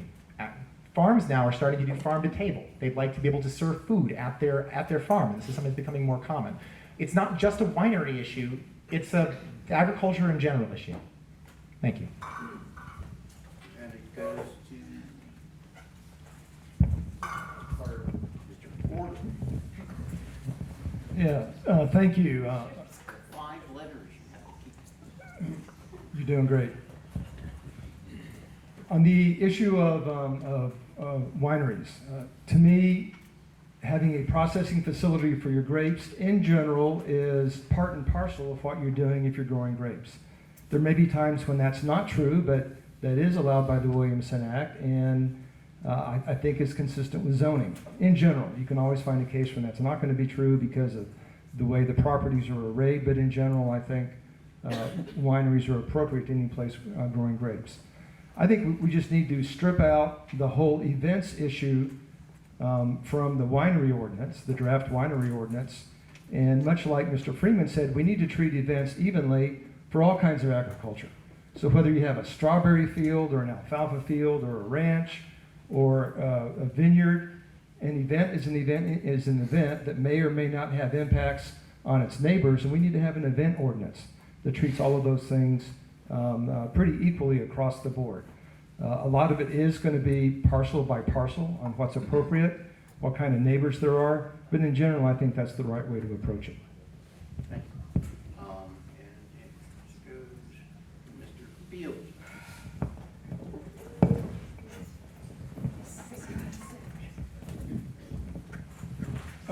If I may start with the constructive criticism again, we've replaced wineries instead of agriculture and still rolled it into the short-term rentals and events thing. So it's a tough, this is a tough one to answer. First of all, as far as I know, nobody in the history of Santa Barbara County has ever objected to any winery anywhere for any reason on any size parcel. It is, as Jay said, it is not a winery issue. It is the appropriateness of public wine tasting and events, and that's a variable depending on whether you're surrounded with 5-acre parcels or 100-acre parcels, whether it's the Gainey property on 246 with wide lanes and wide shoulders, or it's Ballard Canyon Road. These have to be looked at, and the law accounts for this on an individual basis. It's the problem that Dorothy had when she arrived in Oz. She said, "Toto, this ain't Kansas." So the law is correct. It's now a question of discretion. Short-term rentals and events are completely disconnected from agriculture.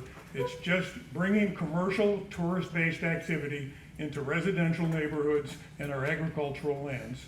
And this is not the way to protect our residential neighborhoods or our agricultural lands.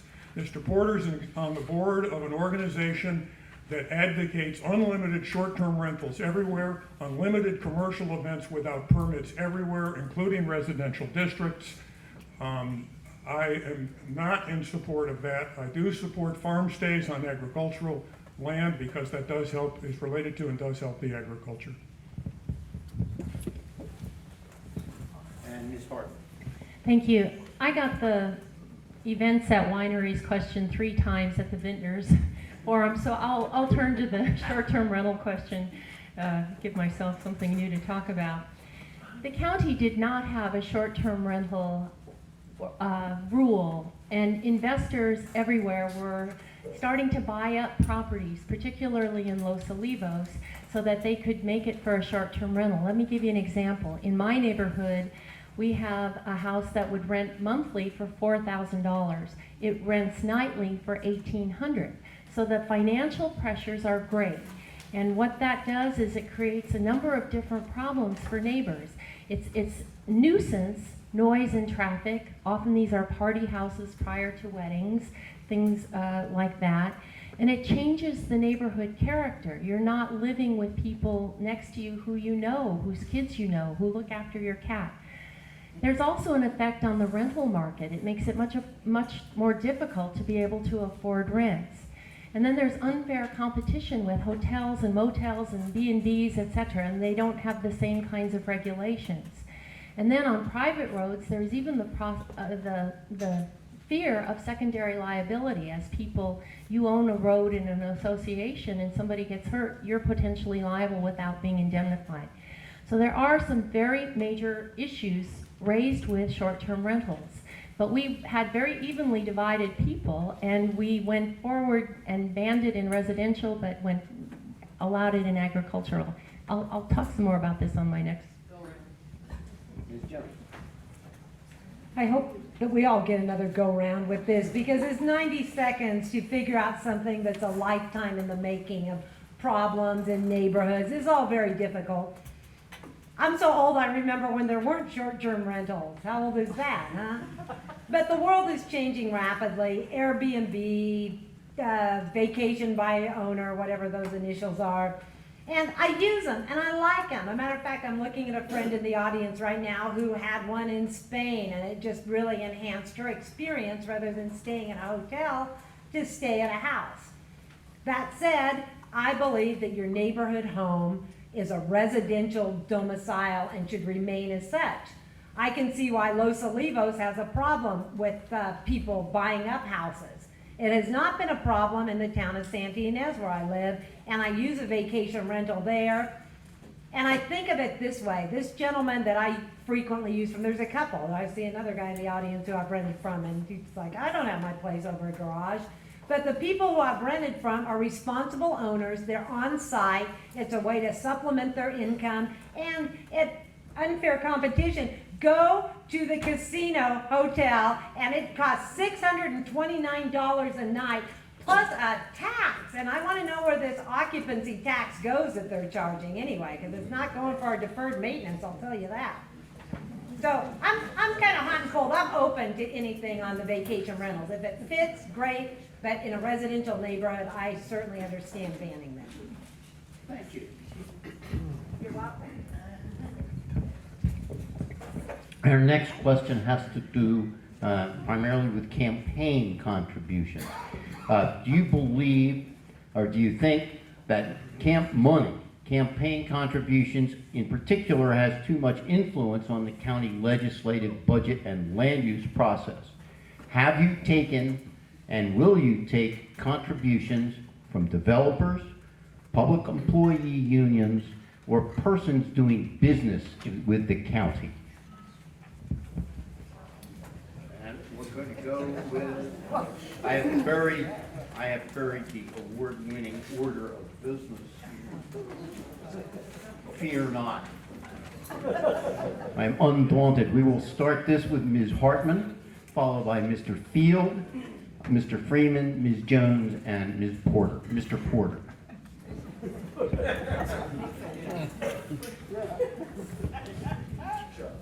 we're flexible on the mace. Santa Barbara County does not, like other counties do, have a limit on campaign contributions for Board of Supervisors. The problem, however, with putting a limit on is that you might create PACs, so that a lot of money goes to an organization that will then be campaigning and on the issues, and there won't be any control on that either. So at least with campaign contributions coming to individual supervisors, you have to go forward and list who your donors are, and I think that is more telling about what a candidate will do than what they say. There is, however, I want to pivot, as they say on this question, to a conflict of interest matter. As employees of the county or decision makers of the county, you have to explain and file forms about where your money is invested. And that gives people disclosure about what potential conflicts, and you then recuse yourself from that. When you are, however, a broker, you are investing other people's money, and you don't have to disclose that, and you could be profiting from that investment. So that's a very serious problem. Imagine that you've got somebody, for example, who's a member of the tribe, and you're investing their money, and you have to appear on an ad hoc committee or go to the County Board of Supervisors and make a decision. You have a duty to your client to treat them as your #1 priority. You also have a duty to the Board of Supervisors to treat that public interest as your #1 priority. It's a clear conflict, it's not disclosed, that's a problem. Let's see, Mr. Field is next.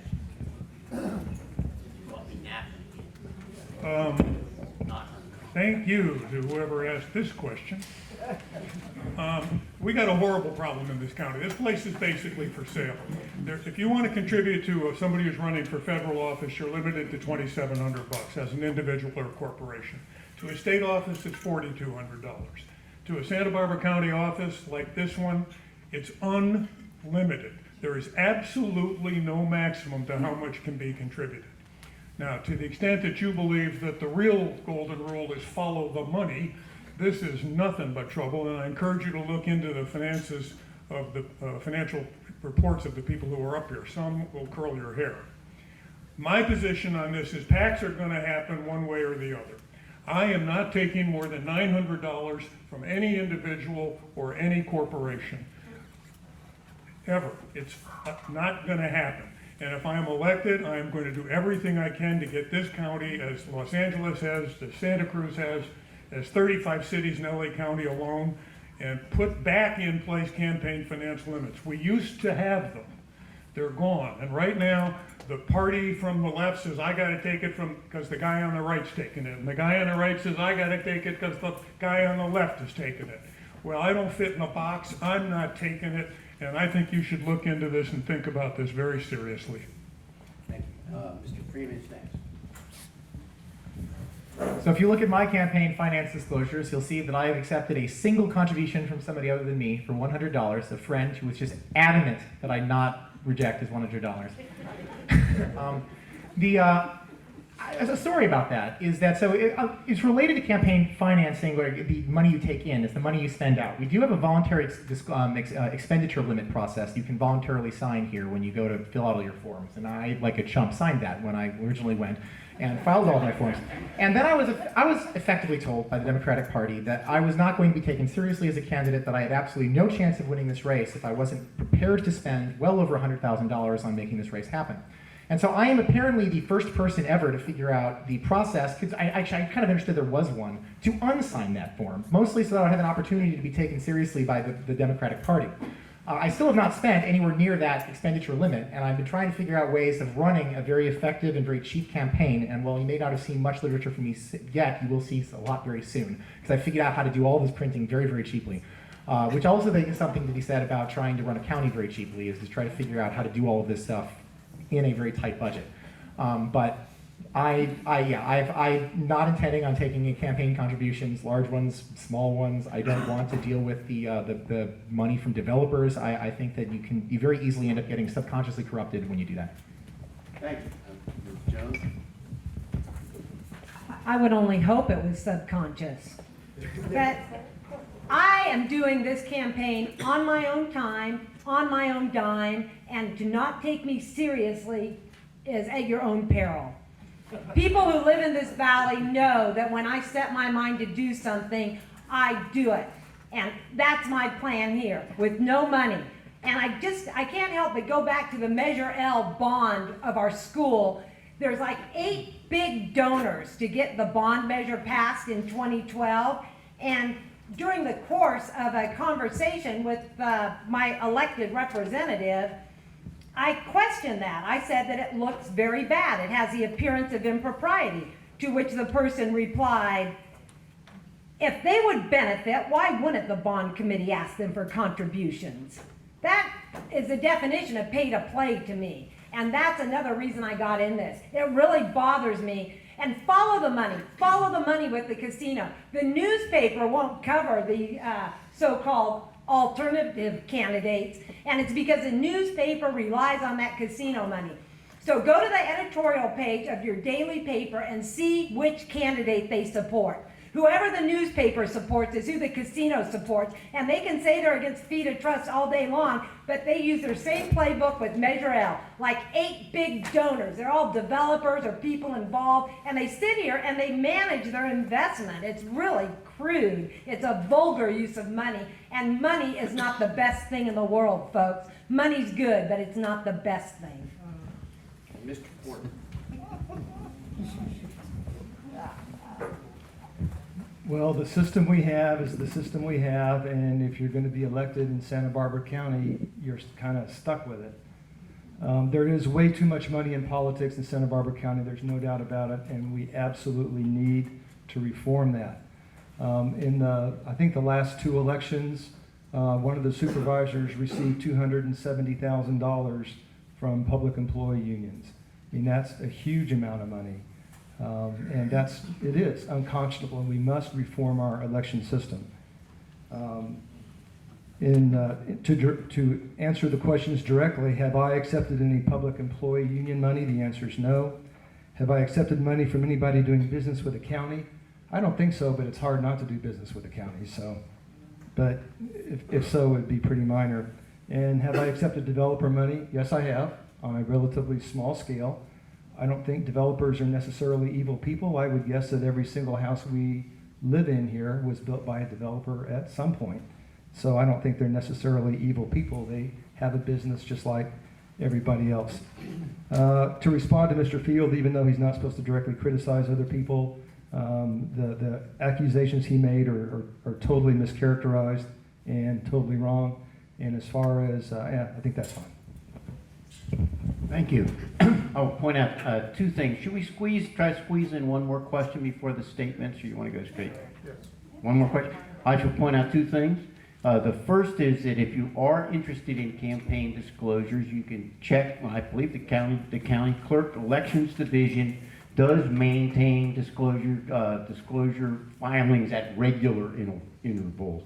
So if you want to check it, that's probably your best source of information. Second, I would like to note that this is probably the first time in the history of democratic institutions that a candidate for office has self-identified as a chump. I also identify.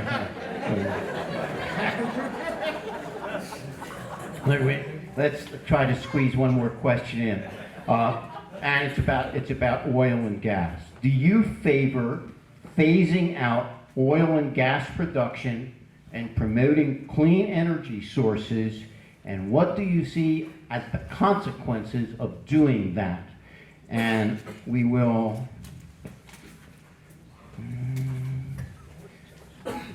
I've got down Ms. Hartman. Did you start the last one? I did. Oh, in that case, we'll go with a different order. Let's do it in alphabetical order. Mr. Field, Mr. Freeman, Ms. Hartman, Ms.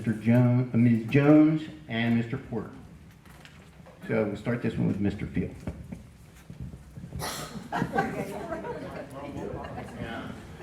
If I sprained my ankle, it would not be surprising. First, I'd like to take a couple seconds to respond to Mr. Porter. I criticized a policy of yours, sir, not an attack on you. I was specific. Rather than imply that I'm lying, if you would like to correct me, I would be happy to acknowledge my mistake. Yes, I do have to admit I use a heck of a lot of oil and gas. My regular car is a 500 horsepower supercharged 6,000 pound sport utility vehicle. I have a footprint. I also support transition to cleaner and more sustainable energies, and I think we should, as a government, despite my apparent hypocrisy, I tow things, folks. I tow things, trailers up hills. I think we should do everything we can as a government to aid the progress towards transitions. I think that the problems in the county have not primarily come from CEQA issues. There were financing issues on that wind farm in Lompoc that killed that one. There's a giant solar array going out in Koyama. I think rooftop solar is a better way to go. I think jumping to water, I think desal is an option of absolute last resort. A huge capital investment, and the energy to run that stuff is off the maps. And so the community choice is something we should be pushing. We should be setting goals, as the state has and San Diego has. We should work diligently to get me out of my sport utility vehicle.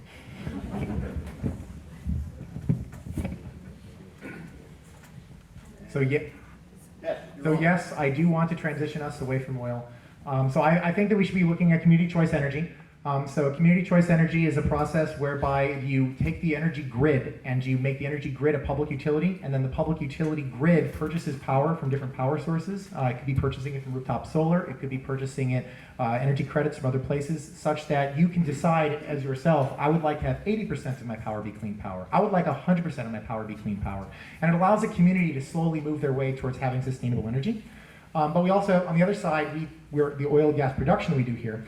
So the pipeline that went offline, we ended up taking offline a very large other pipeline, which takes out a number of processing and drilling facilities.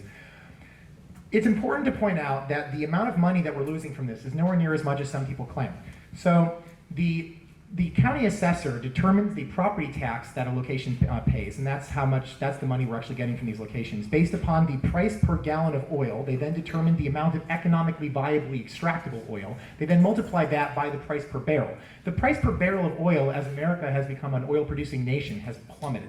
And so that has caused both the amount of oil that is economically viable to extract, as well as the amount of money we can obtain from it, to plummet. And that has essentially given us a geometric reduction in the amount of money we're getting from the oil that we have in the area. That's why we've seen less money from oil. It's just because it's less valuable. It's not because we haven't been drilling as much of it.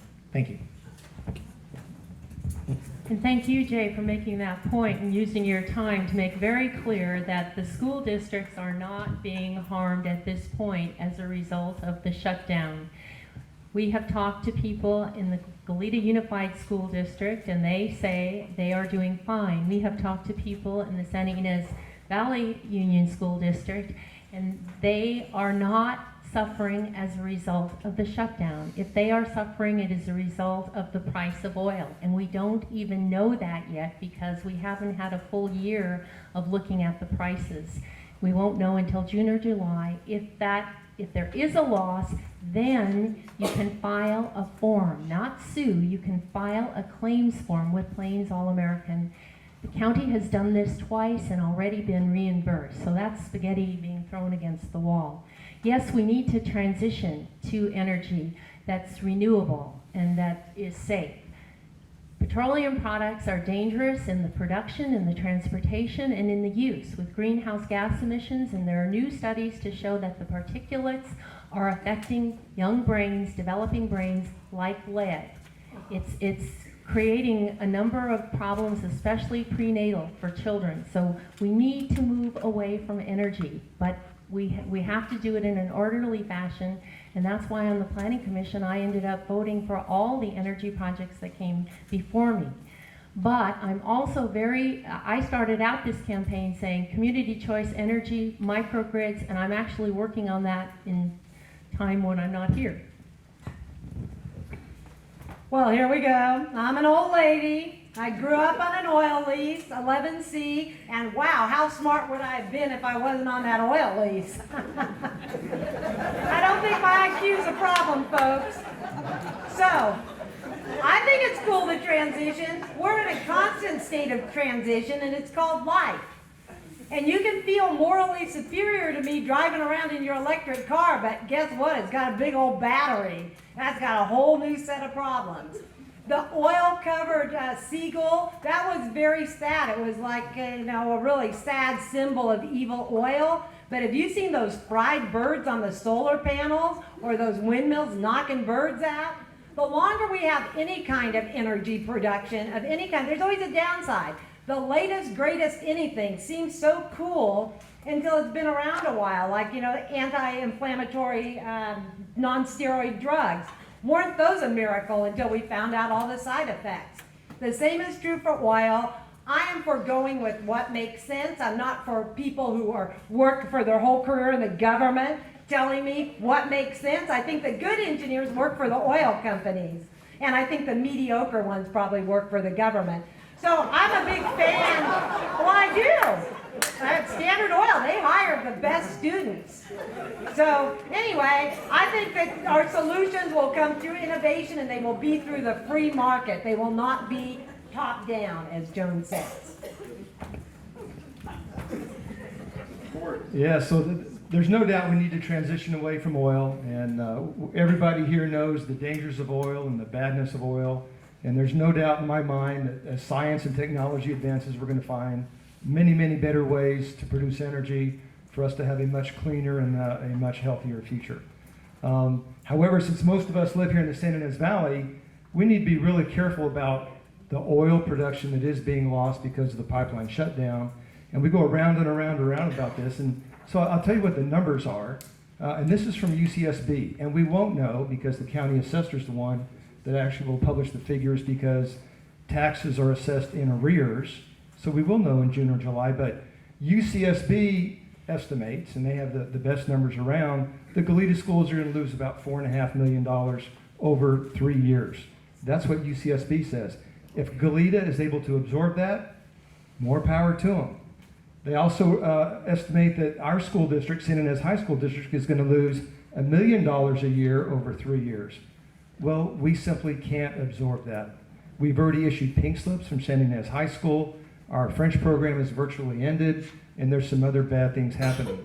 The school at Gaviota, they've already shut down, or they're planning to shut down their preschool program, but they're working really, really hard to raise money privately to keep that going. These are real issues, and we can't just bury our heads in the sand. We may not be able to fix them. Can we recoup the money later on? I hope, but there's certainly no guarantee of that. To quote The Independent, Jay Freeman campaigns as if he's having the most fun in this race.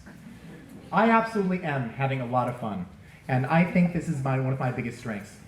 I don't find meetings to be a chore. I have an optimistic view of what is possible, and I truly want to hear what everyone has to say. Further, I want everyone to have a voice, and that's something I fought for in various ways through my last 2 years of active service to the 3rd District community. I'm not one of the establishment candidates. I do the work, I put in the time. I've been doing the hard work of real community organizing. My campaign has been truly grassroots, not AstroTurf. I don't just show up for the victory lap and get in on the group photo. Even after devoting 1,000 hours over the course of a year and a half, I still don't assume anything. I don't just show up to an event for an hour to make the rounds and pass out some pamphlets. I spend 2 hours moving sandbags, first to keep the event from blowing away, and then to pitch in on the teardown effort. I don't just attend the larger or later neighborhood events where I know a reporter will be present. You will find that I've already been involved in the process for months, having spoken before various boards on the topic. I want to tackle the hard problems. In the areas where I don't know much today, I want to learn all the angles and not just depend on what my friends think. I want to push the board to follow through even when the going gets tough.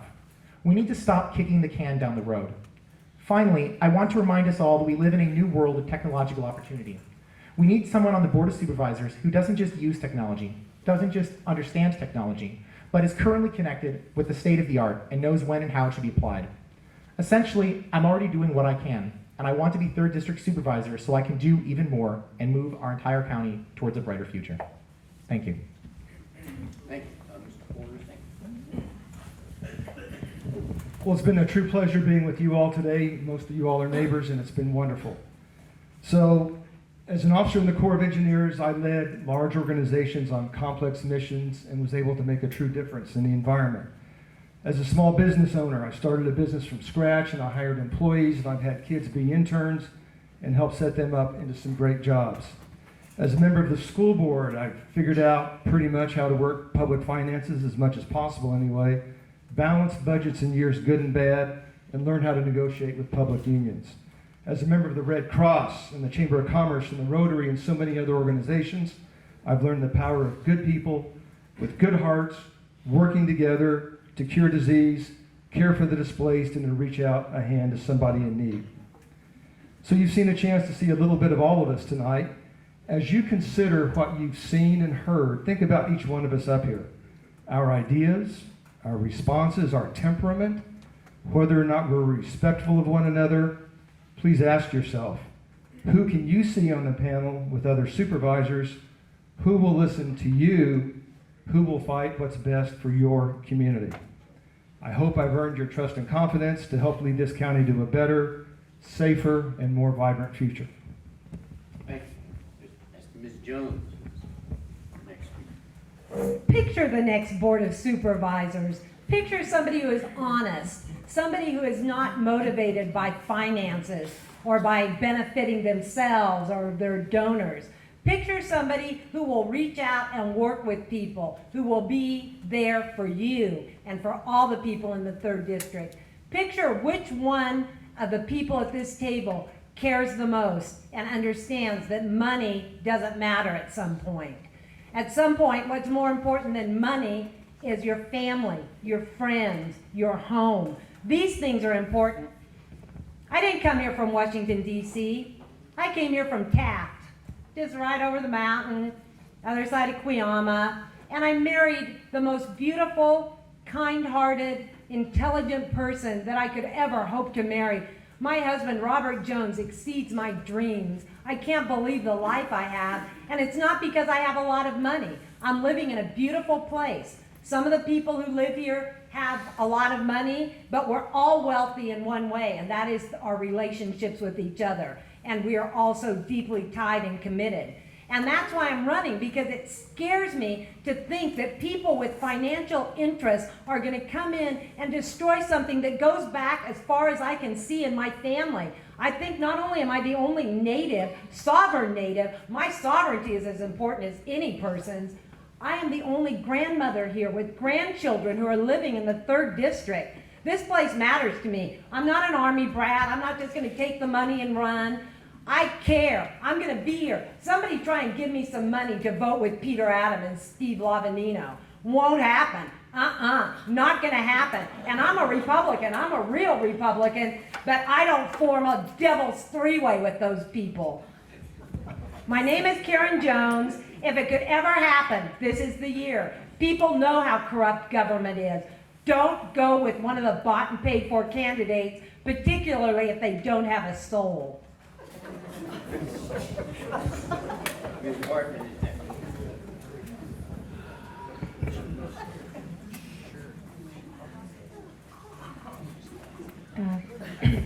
Changing tone a little bit. In the 3rd District, we talked about how complex, how diverse it is.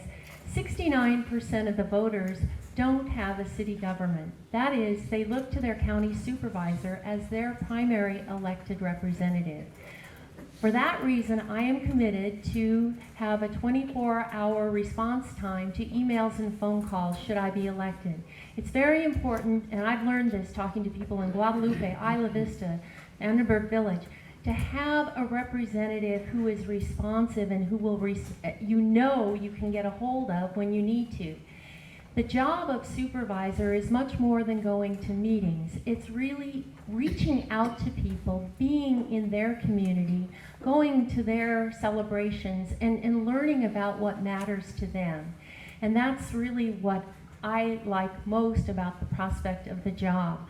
Another key task is that you have to bring people together. It's a job, there's 5 supervisors. You need to work with each other. You need to work with staff. The issue that is most significant for us in the short-term, long-term future is water.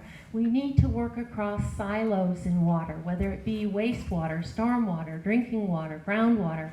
We need to manage water in a more cooperative way, and that's a model for what we need to do generally for other issues such as transportation and housing.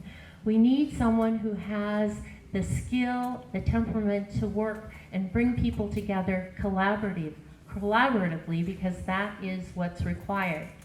My experience qualifies me for that. I'm experienced as a professor of government, an attorney, a budget analyst. My success as a planning commissioner, making balanced decisions, and finally, a lifetime of results-driven public service. I ask for your support. And Mr. Field.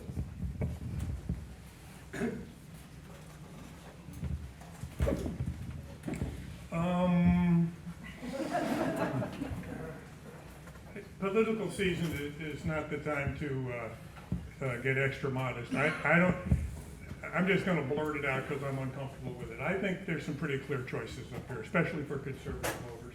There isn't any question that I am the most experienced financial guy up here, and I will grant Ms. Jones can give me an argument over penny pinching. There isn't any question that I have created more jobs up here than everybody combined, probably 100,000 to 10. There's no question that I will continue to stand up as I have for the last 15 years against feeder trust. I am the one person up here that you know you can count on that issue. And I will give it full time. And because I'm not taking more than $900 from anybody, and that doesn't begin to change my mind, I am beholden to no one but you guys.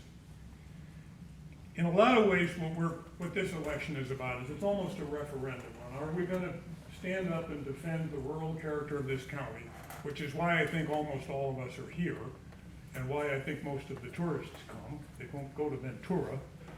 Are we going to stand up and defend this or not? Now, we're not at risk like the San Fernando Valley for LA housing flowing over the hill and filling our valley. We're not at risk like Silicon Valley, which I saw happen, go from 10 million fruit trees and 100,000 people to 100 fruit trees and 10 million people. We are at risk here from unbridled tribal expansion and unbridled tourism that wants to move their commercial business into our residential neighborhoods and convert our agricultural lands into event centers and urban tourist playgrounds. We can manage all of this stuff, but not if anybody is sold out to the special interests who want to take this county in that direction. John Muir, I can't top this one. Like anything else worthwhile, however well guarded, they have always been subject to attack by despoiling gain seekers and mischief makers of every degree, eagerly trying to make everything immediately and selfishly commercial. What do you want for this county? Pass that microphone down. Well done,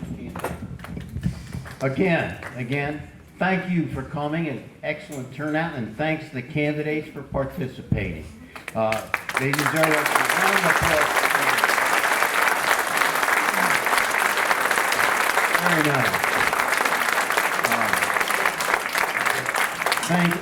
Thanks to St. Mark's Church for the facilities and the coffee, very nice. And all the volunteers for the League of Women Voters, We Watch, and the Valley Association, San Ynez Valley Association of Realtors who helped with this forum. Please make sure that you are correctly registered to vote. Emphasize the word correctly registered to vote, and that you vote. If you are an independent person, and make sure you register as no party preference and not as American Independent Party unless you're actually a member of the Independent Party, American Independent Party. The registration closes on May 23rd for the June 7th primary election. Really, your vote matters. Please register and vote, and please drive safely. Good night.